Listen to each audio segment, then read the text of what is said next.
Welcome back, Stasa23 here, back again with some knife therapy. And before I get started, if you like this video, please give it a big thumbs up so I know you enjoy my content. If you don't, thumbs down will work too. That way at least I know how y'all are feeling about these videos. And today we are going to do my most carried knives of October. These are knives that I carry just because I want to, not because I'm carrying them for review purposes. So let's get started. The first two are the newest of the bunch, and that would be the Emerson Knives Mini A100 that I made the custom OD green canvas micarta scales for. This is just a simple and useful knife. I don't love the chisel edge, but I've noticed it doesn't really, hurt the performance as much as I thought it would.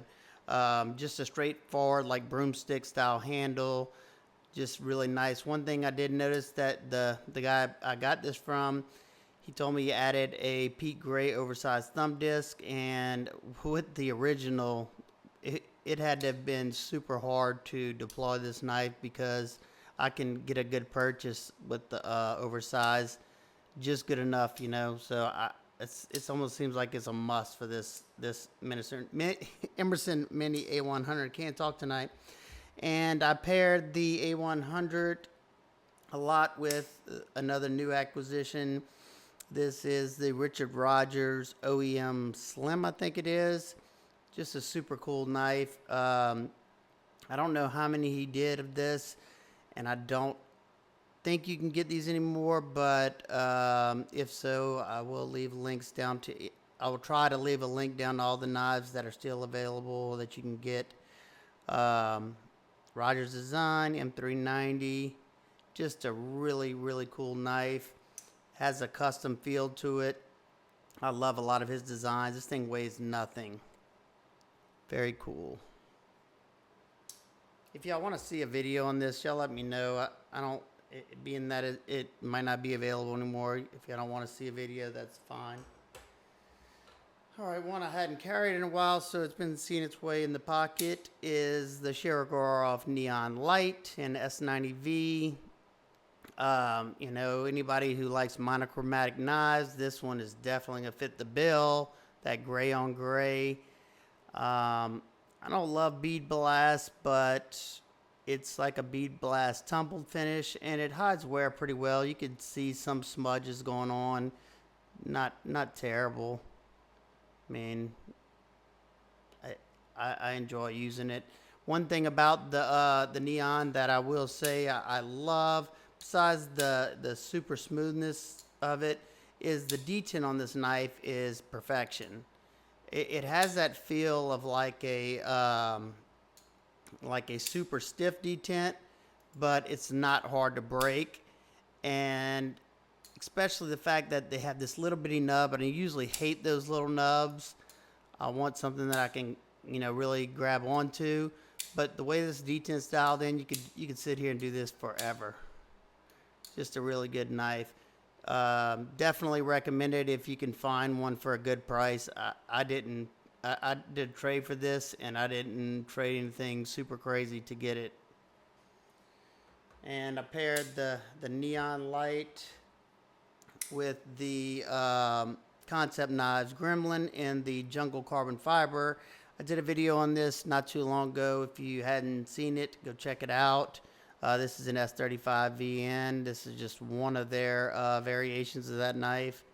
And it's gotten smoother and smoother as I've carried and used it. And I've been really enjoying this little bad boy. It's a smaller knife. So those two are a great combo. And I didn't carry those two always together, but when I did look to pair something, that's what I paired. Next one is the Alliance Designs Bangarang. I've been using the heck out of this knife. It's showing a few battle scars. There's one right there, but so far that coating or whatever has held up pretty nicely. Nothing has went through, as you can see. But just it feels like it could get a lot of work done. It's got a beefy liner lock, but it's a liner lock done well. It doesn't feel fragile. It sounds great whenever it opens, that thwack. Comfortable in hand. Um, just a overall cool knife, and I like the designer, the collaboration designer, Matt Christensen. Super good dude, and I've been following him from the beginning, so want to help support him in any way. And paired this is a big chunky boy, been pairing it with the Chuck Gradatus. I think it's a Toucan. I picked this up on my birthday this year, January, at PK Vegas. I think that's what it's called.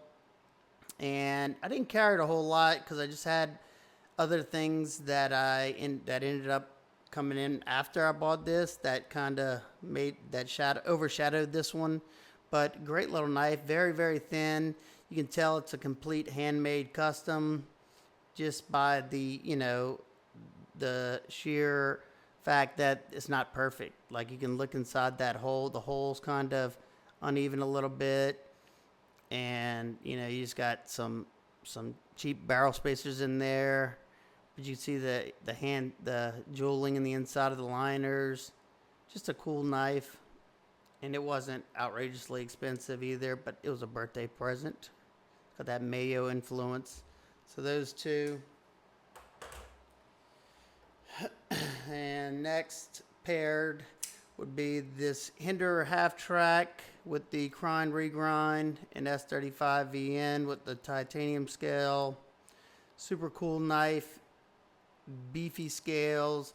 Has that thick blade stock, but it's now such a nice slicer. This is not on the tri-way. It doesn't bother me because it comes out like a rocket. And I paired it up with a thinner knife, the Quiet Carry Waypoint. Absolutely love this knife. It's definitely in my contender for best over $100 knife of the year.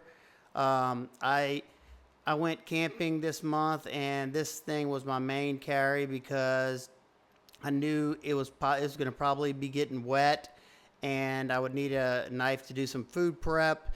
And I didn't want to have to worry about cleaning everything off right away because of corrosion. And this is in Van Eyck steel, so definitely didn't have to worry about it rusting. And it's just such a lightweight, thin, cool knife to carry. And these two make a good pair.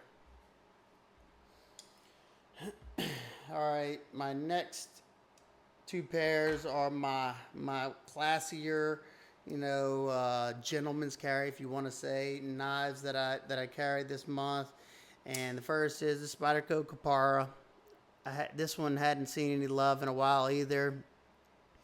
I love the Kapara. I love using it.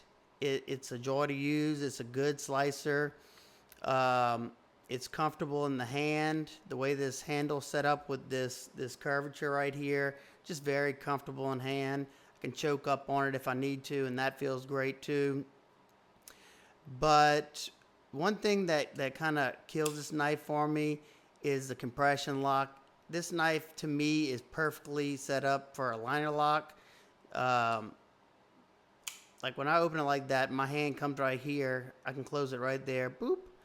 But for me, it's hard for me to pinch that. It might just be my hands, but I have to use my fingernail to get down on here, and then I'm barely holding onto the knife. I've dropped this knife several times, and I just don't think that was best intended use of the compression lock, in my opinion.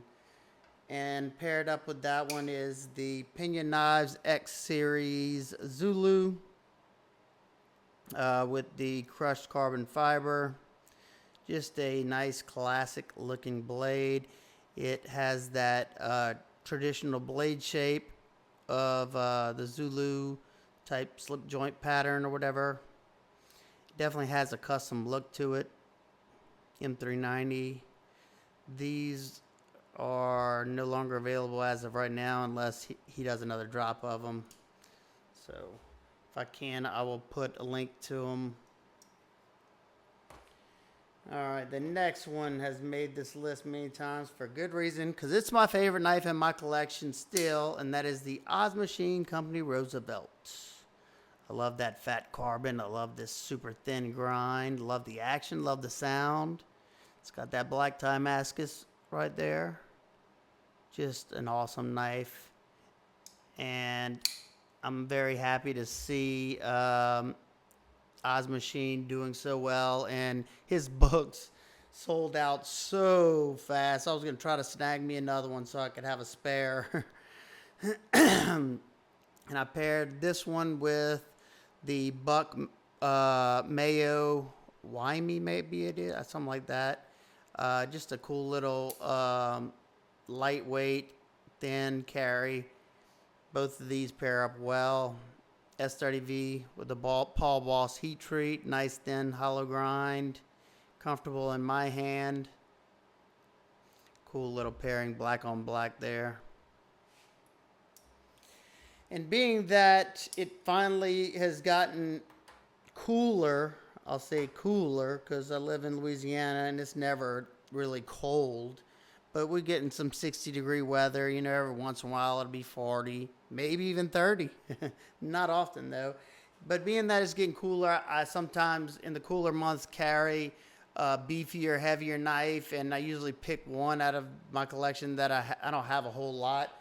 But lately it's been this Cold Steel AD-15. Probably my favorite Cold Steel to date. It would be either out of this or the American Lawman. But American Lawman, I see that more as an easier EDC type knife because it's thinner and lighter weight. But this one, not terrible in pocket. I don't know the exact weight on it, but I love the aesthetics on it. I love the ergonomics, feel great for my hands. If you had big old meat hooks, this little hook might be a problem for you, but for me, this thing's super comfortable in hand and the smoothest. This is by far the smoothest Cold Steel I've ever owned. I can flip it out without a problem. My American Lawman's smooth as can be too, but this one is on another level. Just really nice. I would love to own a Demko custom AD-10, maybe one day. I'm thinking about making some micarta scales for this. I think that would look cool. Let me know what y'all think. So there you go. That's my carry for October. Let me know out of the knives I've shown, which two are your favorite? Or would you have paired them any different? That's just the way I when I was going to pair them. I don't always pair my knives, but sometimes when I got time on my hands, I'm sitting there looking through my knives that I'm rotating at the moment, and you know, I'm like, ooh, these two look good together. Or I might be doing something that requires a more stout blade, and I want a slicier blade with it. So there you go. That's my carry. If you have any questions, comments, concerns about any of these, let me know down in the comment section. And like I said, if these are available and if I can, I'll try to leave links to all these. And hope everybody's having an absolute wonderful day. And I'll see y'all in the next one. Peace.